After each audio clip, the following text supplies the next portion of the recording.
ipapakita ko sa inyo kung paano ako natakas kay Lulong Tinayaw. Ari ang pinagbabawal na technique. Kailangan pangit ang aking outfit. Ganyan. Guluhin ko ng a little bit. Ayan. Kunyari bagong gising pa, okay naka-lipstick na. Love? Love, I'll just grab some coffee, ha? Okay, please. Gagrab na ako ng coffee. Nakatangas na ako! Balik ko na ito. Iiwan ko dito. Yung may pipit na gano'n, ha? Ilalagay ko siya dito kasi pagbalik ko mamaya, isusuot ko yan ulit. Aalis na ako, diba? Para super pretty. Inayos ko na yung hair ko. Tingnan niyo. Plakado na naman. Pero mamaya tatanggalin ko yan. Tapos medyo gugulo-gulo. Nandito na ako. Pero kailangan natin umakting na traffic. Isusuot ko ito muli. Tapos aacting tayo na traffic.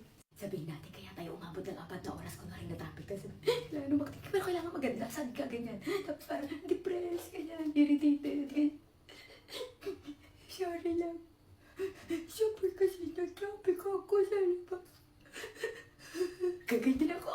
Eh, paano? Rin may comment na naman. Nakakaimot. Ayoko na sana mag-ads eh. Tinang nga sabi niya, Mima, nakadalawang order na ako ng rejuve set mo. Ang ganda. Medyo nagsisi ako ng very light kasi late ko na siya trinay gamitin. Eto lang anak pagpawala ng non-stop ko na pimples. Thank you, Mima. Aral tinutukoy. Ang Mission Demure Rejuvenating Set, ang rejuve set na hindi namamulat at hindi namumula. Walang tusino effect pero talaga mag-shining shimmering ka sa sobrang glass skin. Tepok talaga ang pimples mo. Pupuntahan na natin si Dudong.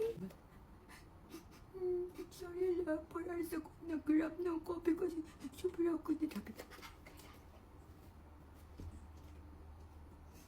Sorry lang. Parang ako nag-grab ng coffee kasi sobrang ako na-traffic. Super tired ako. Sobrang ako tired. Aray, ouch! Body pain, body pain. Naniwala ko to.